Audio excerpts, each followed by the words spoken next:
كيبدا الفيلم ديالنا في ولاية مالاوي في افريقيا في عام 2001. وفي واحد النهار كان ويل هو وخوه الكبير اللي سميتو جون كيحصدوا في الذره، وشويه جون كيطيح وتم كيموت بسكته قلبيه. ومن بعد الزعيم ديال القريه اللي كيجمع الناس باش يفرق عليهم الورث، وقال لهم باللي جون قبل ما يموت كان كيخدم في هذه الارض هو وخوه ويل. والزعيم ديال القريه كيزيد يقول لهم باللي الورث غادي يمشي لولدهم الكبير اللي سميتو جيريمايا. وهنا ويل كيبقى فيه الحال بزاف، حيت هو اللي عيا من الخدمه بزاف وما خدا والو من الورث ديال خوه. وفي هذه اللحظه كيجيو الناس وكيبداو يديروا طقوس غريبه ديال التقاليد ديالهم. ومن بعد كنمشيو كنشوفوا واحد الولد سميتو ويليام، وكان هذا الولد ولد ويل وكان كيحاول يصلح الراديو ديال باه. وفي هذه اللحظه كيدخل عنده ويل وكيقول ليه راه بغى الراديو باش يسمع شويه ديال الاخبار. وهنا كنعرفوا باللي ويل كان كيصاوب الراديوهات لكاع الناس، في المقابل يعطيوه شويه ديال الفلوس باش يعاون باه والعائله ديالو في المصروف ديال الدار، حيت كانوا عائله فقيره بزاف. وهنا ويل كيطلب من ولده يطلع يصلح السقف ديال الدار، وفعلا ويليام كيطلع وكيبدا يخدم في داك السقف حيت كان باه عيان بزاف. ومن خلال هذا الشيء كنكتشفوا باللي ويليام ولد عبقري بزاف، وباه كان معتمد عليه في كاع الحوايج وفي كاع الاشغال، وحتى المصروف اللي كيدخلوه جاي من الخدمه ديال ويليام. وفي هذه اللحظه كتجي يماه وكتقول ليه يغسل قبل ما يمشي للمدرسه حيت كان موسخ من الخدمه ديال السقف. وفي نفس الوقت كيجي عندهم واحد من اهل القريه سميتو باموسي، وباموسي كيقول لهم علاش باقي ما صلحتيش ليا الراديو اللي كان عنده من شحال هادي ومازال ما خدمتيش ليا. وهنا ويليام كيشرح ليه بلي العطل اللي كاين فيه راه صعيب يتصايب وخاصو الوقت بزاف باش يقدر يصلحو مزيان. ومن بعد ويليام كيمشي يغسل حالته وكيوجد راسو للمدرسه، وفاش كيدخل الغرفه ديالو كيتفاجئ وكيفرح بزاف حيت العائله ديالو جابوا ليه حوايج جداد. وهنا غادي نفهمكم باللي هذا العام الدراسي غادي يولي بحالو بحال صحابو الاغنياء، حيت من قبل كان ديما كيمشي بحوايج مقطعين وحتى موسخين. ومن بعد ويليام كيلبس الحوايج جداد وكيخرج مع صاحبه وكانوا غاديين في طريقهم للمدرسه. ومن بعد كنشوفوا ويل كيبيع واحد الجزء من المحصول باش يقدر يشري به البذور ويعاود يزرع الارض ديالو. وفي نفس الوقت كنشوفوا مجموعه ديال الناس كينشروا الخبر ديال الانتخابات في كاع الاسواق. ومن بعد المدير كان جامع التلاميذ في الساحه ديال المدرسه وكيقول لهم خاصكم تخلصوا الفلوس ديال القرايه ديالكم. وكنعرفوا هنايا باللي التعليم في هذه البلاصه ماشي فابور والدوله ما كتدعموش حيت كانت فقيره بزاف وكتحتاج مداخيل ماليه، وداك الشيء علاش القرايه كلها بالفلوس. وفي هذه اللحظه كتبدا الشتا كتطيح على التلاميذ وبداو كيجريو باش يدخلوا الاقسام ديالهم. واول حصه كانت عند ويليام هي الماده ديال الكيمياء واللي كيقريها الاستاذ سميتو كاتشو كوندا، واللي هو نفس الاستاذ ديال اختو اللي قراها من قبل في الثانويه. وكنعرفوا باللي كاتشو كوندا كتعجبو خوت ويليام وكان ناوي يخطبها ويتزوج بها، ولكن ويليام ما كانش عارف هذا الشيء. ومن بعد ما كيسالي النهار كيمشي كاتشو كوندا عند ويليام وكيقول ليه الا ما خلصش باك الواجبات الدراسيه راك ما غاديش تقدر تكمل قرايتك. وكان المدير هو اللي بلغوا بهذا الموضوع. ومن بعد ويليام كيرجع للدار وكيتعمق في القرايه ديالو وكيطلب من الام ديالو تعطيه الضو باش يقرا به، ولكن الام كترفض تعطيه وكتقول ليه ما عندناش غير هاد البطاريه اللي كاينه في الدار، الا سالات من الشارج ما غاديش نلقاو باش نعاودو نشحنوها. وكتزيد تشرح ليه باللي ما عندهمش دخل باش يشريو الضو الخاص بهم. وفي الغد ليه كيعطي الاستاذ الاوراق ديال الفرد للتلاميذ وكيبان باللي النقطه ديال ويليام كانوا ضعاف، والاستاذ كيقول ليه وكينصحو خاصو يدير مجهود اكثر في الامتحانات اللي جايين الا بغيتي تنجح وتفوق على التلاميذ. وملي سالاو القرايه مشاو ويليام مع صاحبه للبلاصه ديال الخرده باش يقلبوا على شي حاجه اللي تقدر تعاونهم وتعاون حتى العائله ديالو. ومن بعد مشاو عند الزعيم ديال القريه اللي كان داير اجتماع وجامع فيه كاع الناس كاملين. وهنا الزعيم كيعلمهم باللي الشركه ديال الخشب باغيه تشري جميع الاراضي ديالهم باش تاخذ الشجر اللي كاينين فيها. وكيزيد يقول لهم باللي الشركه غادي تستافد من قله ديال الشتا اللي جايه ومن المجاعه اللي غادي تنتشر باش يسهل عليهم يشريو الاراضي، وبهذه الطريقه غادي يربحوا من هذه البلاصه بزاف. وهنا الزعيم ديال القريه كيزيد يقول لهم باش يتحدوا ويوليو يد وحده ضد هاد الشركات وقدام حتى الحكومه حيت هي اللي صيفطاتهم، وكانوا عارفين باللي هاد الارض فيها الناس فقراء بزاف وعارفين باللي الوقت اللي جايه غادي يجيهم الجوع كبير بسبب القله ديال الشتاء والماء اللي ما غاديش يكون، حيت هاد المنطقه عايشه غير بالفلاحه والامطار. ولكن اكثريه من اللي كانوا حاضرين في الاجتماع ما عطاو حتى شي قيمه للهضره ديال الزعيم ديالهم وبغاو يبيعوا الاراضي ديالهم باش ما يموتوش بالجوع. وفي واحد النهار ويليام كيشوف اختو عندها علاقه غراميه مع الاستاذ ديالو، وهنا ويليام كيقول صاحبه صاحبه ما يقول حتى شي واحد هادشي اللي شاف. ومن بعد كيمشيو مجموعين للبلاصه ديال الخردة، وفي ديك اللحظه يجي البريت اللي هو صاحب ويليام كيسولو كيفاش كتقدر تشوف اختك مع المعلم ديالك بجوج بيهم وكتبقى ساكت، وكيزيد يقول ليه خاصك تمشي تنتقم منه. وبالفعل كيدير بهضرته ويليام وكيمشي للبيكالا ديالو وكيحاول يهرس عليه، وكان ناوي يزيد يشفر ليه حتى المصباح ويخدمه، ولكن كيواجه صعوبه كبيره وما كيقدرش ياخذوا ليه. وفي ديك اللحظه كيتصدم ويليام منين كيشوف الدينامو كيطلق شراره كهربائيه من الاحتكاك مع العجله ديال البيكالا. وملي كيجي النهار الثاني المدير مره اخرى كيكون جامع التلاميذ وكيقول لهم خاصكم تخلصوا الفلوس ديال القرايه ديال هذا العام، والمدير كيقرر يطردهم كلهم وكيطرد حتى ويليام اللي ما كانش قادر يخلص ليهم بسبب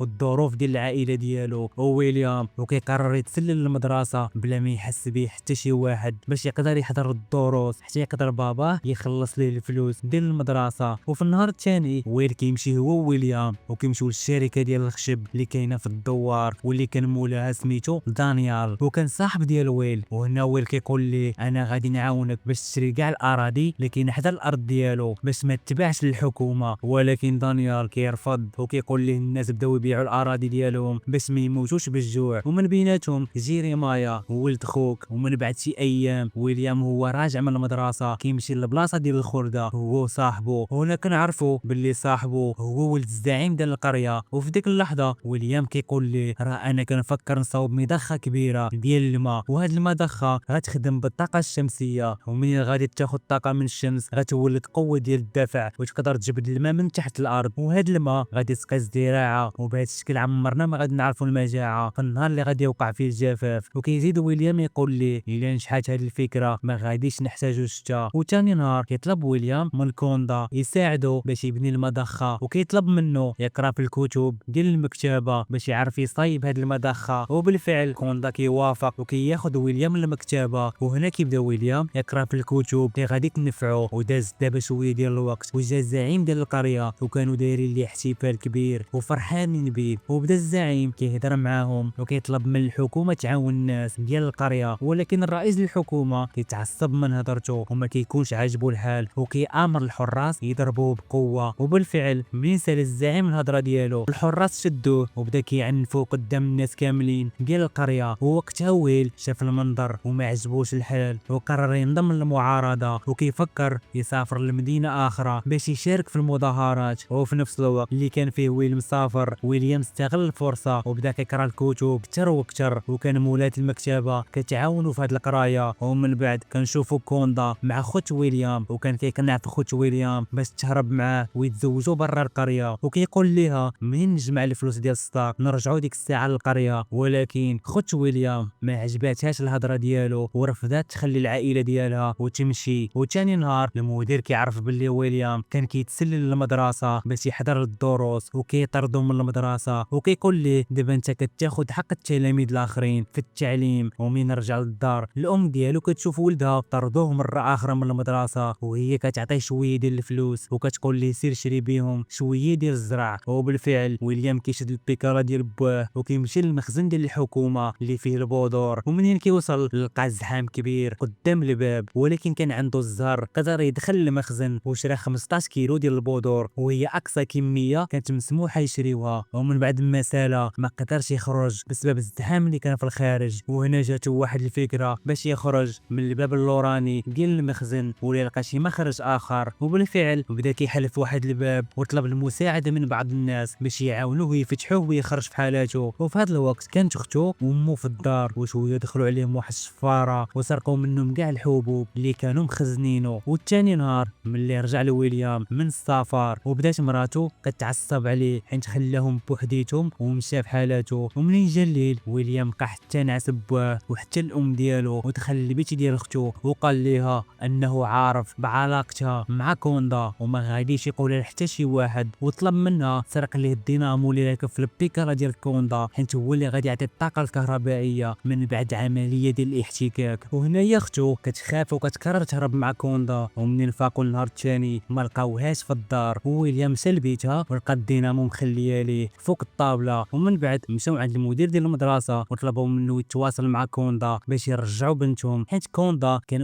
الصدق في المدرسه. وفي نفس الوقت ويليام طلب من المدير باش يعطيه الكتاب ديال العلوم باش يقدر يصاوب مضخه ديال الماء، وبالفعل المدير وافق على الطلب ديالو، وويليام خدا الكتاب ورجع عند صحابو في البلاصه اللي كانوا ديما كيتلاقاو فيها. ومن بعد ويليام كيقدر يصنع النموذج صغير من الاختراع ديالو بمساعده ديال صحابو، وقدر يشعل واحد الراديو بالطاقه الكهربائيه. ومن بعد كيمشي عند باه وكيوريه الاختراع، وباه كيشكرو كيقول ليه انا فخور بك. وملي كيطلب منه باش يستعمل البيكالا ديالو باش يدير نموذج كبير، وتما باه كيتعصب منه وكيقول ليه راه عندنا غير هاد البيكالا وهي الوسيله الوحيده اللي كيتنقلوا بها. ولكن ويليام كيحاول يقنعه بالهضره وكيقول لي انا متاكد ان هاد الفكره غادي تنجح لينا. وكيزيد ويليام يقول لباه الا طلعنا الماء غادي نقدروا نسقيو الزرع، ولكن باه كيتعصب منه بزاف وكيقول لي هذه غير لعبه. وكيزيد يطلب منه يخلي هاد الشوج يعاونو في الزراعه، وكيزيد يهددو الا شافو باقي كيمشي للمدرسه وكيقرا في هاد الكتب غادي يعاقبو. ومن بعد ويليام كيتقلق وكيرجع عند صحابو وكيعاود لهم على شنو طرا ليه، وكيطلب منهم يعاونوه باش يقنعوا الوالد ديالو باش يعطيه البيكالا. وصحابو فعلا كيوافقوا وكيمشيو عند ويل وكيبقاو يهضروا معاه وكيقولوا ليه هاد الاختراعات غادي تنفعك وغادي تنفع كاع اهل القريه. وهنا ويليام كينفجر عليهم وبدا كيهددهم وقال لهم الا ما مشيتوش من هنايا غادي نقتلكم. ومنين ويليام عرفت شنو واقع مشات عند ويل وهي معصبه منه، وكانت كتقنعه باش يعطي البيكالا لويليام وكتقول له خاصك تشجعه، وكتزيد تقول ليه راه انت اللي دمرتيه بالخدمه، وكتزيد تقول ليه راه ممكن ينجح هذا الاختراع، ودابا راه خسرنا البنت ديالنا وما بغيناش نخسروا حتى ولدنا. وكتهموا بان البنت ضاعت بسبب القيود اللي درتيها في الدار. وفي الاخير ويل كيوافق وكيعطيهم البيكالا. ومنين جا الوقت باش يبنيو الاختراع ويليام طلب المساعده من ولاد القريه كاملين باش يعاونوه. وهنا المروحيه ديال الاختراع بدات كتدور، ولكن الجهاز اللي خاصو يطلع الماء مازال ما خدمش. وويل ملي شاف التجربه ما نجحاتش فقد الامل وبقى كيشوف في ولده حيت كان كيسحاب ليه ضيع البيكرا ديالو تجربه فاشله. ولكن ويليام كان تايق من الاختراع ديالو. ومن بعد بواحد شويه ويل كيبدا كيحرج في الارض وشويه بدات كتخدم المضخه ديال الماء وبدا الماء كيطلع من تحت الارض. وفي ديك اللحظه صدموا كاملين وتفاجئوا وملي كيشوفوا الماء وكانوا فرحانين بزاف. وويل كان فخور بالولد ديالو قدام اهل القريه كاملين ومشى عنقو. وبفضل هذا الاختراع قدروا يزرعوا الارض بلا ما يبقاو يتسناو في الشتاء. ومن بعد ويليام قدر يكمل قرايته وخدا منحه متفوقه وقرا في واحد الجامعه في ميريكان وتخرج بشهاده. واهل القريه كاملين بداو كيزرعوا ويعتمدوا على الاله اللي اخترعها وماشي غير على الشتاء. واخت ويليام تزوجات بكوندا وولدوا 4 ديال الوليدات. ومن بعد هي رجعت لعند والديها وكانوا مسامحينها حيت هي اللي اختارت حياتها وتبدلت الاحوال وتحولت العائله من الفقر لاغنى عائله في القريه. والقريه ولات عامره بالخضره بفضل الاختراع اللي دار ويليام. والقصه هذه غادي نقول لكم راه مستوحاه من احداث واقعيه وقعت في افريقيا في عام 2001. وهنا كيكون الفيلم ديالنا سالا ونتمنى يكون عجبكم. واذا عجبكم الفيلم ما تنساوش خليونا شي لايك سبسكرايب وفعلوا الجرس باش يوصلكم اي جديد. يلا نشوفوا الفيلم الجاي ان شاء الله. يلا تشاو.